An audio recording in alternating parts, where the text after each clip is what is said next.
Olá! Sabe, é incrível como um mesmo lugar pode carregar histórias tão opostas, não é? Hoje, a gente vai explorar um desses casos, um local que foi palco tanto de uma crueldade terrível, de fogo mesmo, quanto um símbolo de majestade e pureza. Pois é, esse é o grande enigma do Monte Zalmon, um pico mencionado na Bíblia que tem, bom, duas caras completamente diferentes. E a pergunta que não quer calar é: como isso é possível? Então, para a gente começar a montar esse quebra-cabeça, o primeiro passo é olhar para o que sabemos, ou, na verdade, para o quão pouco nós sabemos sobre esse lugar. Apenas duas vezes. É isso. O Monte Zalmon só aparece duas vezes em todo o Antigo Testamento.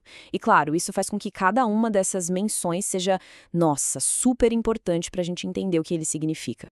E para complicar um pouquinho mais, a localização exata dele é um grande ponto de interrogação.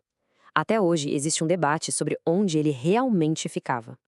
E o mais fascinante é que as duas principais teorias sobre a localização parecem se encaixar direitinho com as duas histórias tão diferentes.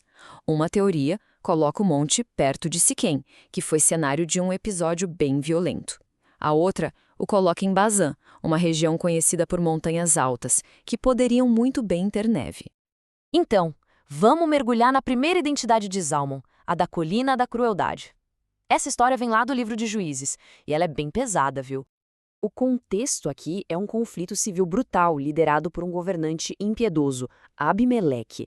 Para chegar ao poder, ele matou seus 70 irmãos, governou como um tirano por 3 anos, até que o povo, claro, se rebelou.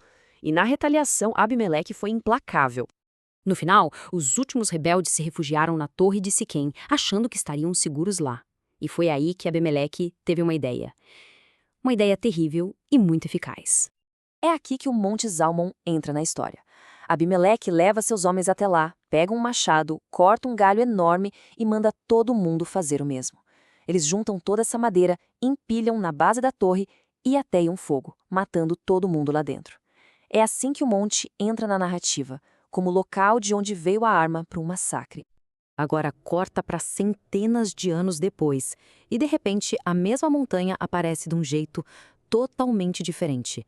É uma reviravolta e tanto. Num único verso, lá no Salmo 68, a imagem da montanha muda da água para o vinho. O fogo, a fúria, a violência, tudo isso dá lugar para a imagem pura e calma da neve. E o Salmo 68 inteiro tem essa vibe, sabe?